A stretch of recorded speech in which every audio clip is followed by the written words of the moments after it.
बिस्मिल्लाहिर्रहमानिर्रहीम। मैं हकीम सैयद नदीम अफजल आप लोगों की खिदमत में हाजिर हूँ और बेहद मशकूर हूँ आप लोगों का कि आप लोगों ने मेरी वीडियो देखने के लिए वक्त निकाला।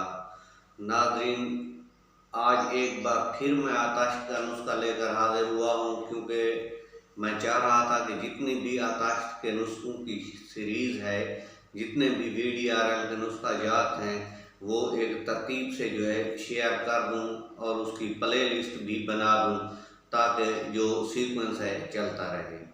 तो नाज़रीन, आज एक बार फिर हाजिर हुआ हूँ बेहतरीन नुस्खे के साथ। वीडियो को एंड तक ज़रूर देखिएगा, इंशाल्लाह बेहतरीन और मालूमाती नुस्खा होगा।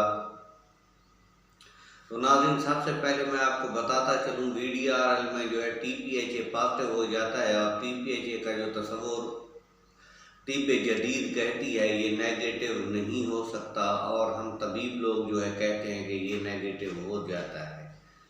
सबसे पहले तो मैं आप लोगों को ये बता दूं कि हमारा ये जो दावा है नेगेटिव होने का, इसकी हकीकत कितनी है, क्या वाकई एक्चुअली हम लोग इसको नेगेटिव कर सकते हैं या नहीं कर सकते। इसका जवाब है यकीनन हम लोग कर सकते हैं। हमारे पास एक नुस्खा होता है जो खारजी उसको नुस्खा कहते हैं, वो रिवर्स सिस्टम के तहत एक काम करता है।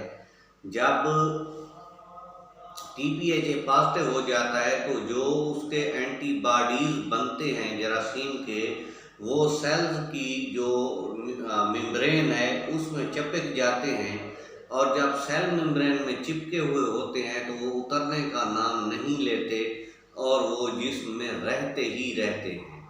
और तिब जदीद के पास कोई ऐसी मेडिसिन नहीं है कि वो उनको सेल मेम्ब्रेन से हटा सके। तिब कदीम में ऐसी बहुत सारी अद्वियात हैं जो रिवर्स सिस्टम के तहत यानी कि अखराज करवा देती हैं फाजिल मादू का। यानी कि वो आयनिक बेस पे, अगर झिल्ली पे होता है चार्ज पॉजिटिव का, अगर एंटीबॉडीज नेगेटिव चार्ज ले रही है और वो चिमटे हुए हैं तो वो मुखालिफ चार्ज पैदा कर देती है। झिल्ली की चार्ज वो नेगेटिव से पॉजिटिव हो जाती है या पॉजिटिव से नेगेटिव हो जाती है, और वो जो एंटीबॉडीज चिपकी हुई है वो खुद ब खुद उसमें उतर जाती है, और फिर उसका एक सिस्टम है, वो शक करती है सारी जो जहरीली चीज़ें हैं या एंटीबॉडीज हैं जो जिस्म के अंदर बनी हुई हैं या जहरें हैं, वो शक करके लाती है आंतों में। जब आंतों में शक करके खींच के लाती है, फिर जुलाब के जरिए इनको खारिज करती है।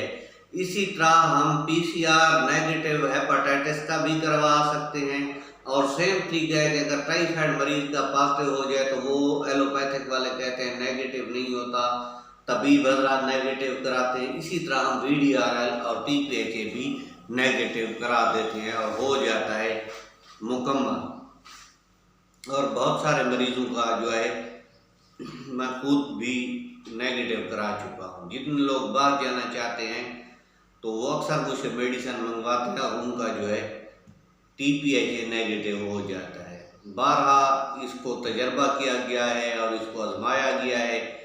ये अब मुशाहदाती नहीं है, यानी कि तजर्बाती तौर पर इनके कह लें कोई 1000+ मरीजों पे इसको एक्सपीरियंस इस पर किया जा चुका है कि ये जो TPHA है नेगेटिव होता ही होता है। तो नाज़रीन, चलते हैं नुस्खा की तरफ, लेकिन इससे पहले आप लोगों से रिक्वेस्ट कि अभी लोग आप मेरे चैनल पर मौजूद हैं तो मेरे चैनल को सब्सक्राइब कर दें और बेल का आइकन भी दबा दें, ताकि आने वाली मुफीद तरीन वीडियो आप लोगों तक पहुँचती रहे और आप लोग उससे फ़ायदा उठाते हैं। नाज़रीन, ये जो नुस्खा मैं बयान कर रहा हूँ, ये नुस्खा सिर्फ तबीबों के लिए मैं बयान कर रहा हूँ। तबीब के बगैर आप खुद नुस्खा हरगिज़ ना बनाइएगा। मालूमात के लिए बेशक नुस्खा देख लें, अगर आप तबीब नहीं हैं तो इस नुस्खे को छेड़िएगा मत, क्योंकि ये काफ़ी मुश्किल नुस्खा है, इसको बनाना आसान नहीं है। लेकिन मैं मालूमात के लिए शेयर करना चाह रहा था तो इसलिए शेयर कर रहा हूँ। पारा मुसफ़ा आपने लेना है 1 तोला, और सल्फ्यूरिक एसिड 5 तोले लेने हैं। सल्फ्यूरिक एसिड खतरनाक तेज़ाब है, जलाने वाला तेज़ाब है, इससे जिल्द भी जल सकती है। अगर इसका धुआं आँखों में चला जाए तो आँखों को भी नुकसान हो सकता है। तो इसीलिए जो है किसी माहिर तबीब को जो है ये नुस्खा बनाना चाहिए। आम आदमी जो है इससे गुरेज करें। मैं उनको हरगिज़ रिकमेंड नहीं करूँगा कि ये नुस्खा खुद बनाएं। ये किसी माहिर तबीब से बनवा लें तो बेहतर है, वरना इस नुस्खे को रहने नहीं दें, या हमसे बना हुआ मंगवा लें तो तब भी ठीक है, लेकिन खुद इसके नुस्खे को ना छेड़िएगा। पारा मुसफ़ा 1 तोला, गंधक का तेज़ाब 5 तोला। पारे को जो है अच्छी शीशी में रख देना है और गंधक उसमें 5 तोला गंधक का तेज़ाब डाल देना है। 1-2 गरम कोयले के ऊपर जो है वो अच्छी शीशी रख दें, उसका धुआं निकलता रहेगा। जब धुआं निकलना बंद हो जाए तो तब आप देखेंगे उसमें पारा कुश्ता बना हुआ होगा, और यही कुश्ता एक चावल मक्खन में रख के रोज़ाना खाना होता है। और इसकी खुराक जो है 7 दिन तक है। वैसे जो है आकाश की जो है या VDRL जो है इसके खाने से जो है 4 दिन के अंदर अंदर जो है आकाश की जो है नेगेटिव हो जाता है। तो नाज़रीन, ये था आकाश का नुस्खा। और इसके धुएँ को जो है आँखों से बचाना चाहिए, दूर रहना चाहिए। ऐनक इस्तेमाल काफ़ी ख़तरनाक नुस्खा है। इसे बनाने से पहले कम अज़ कम मशवरा ज़रूर कर लें।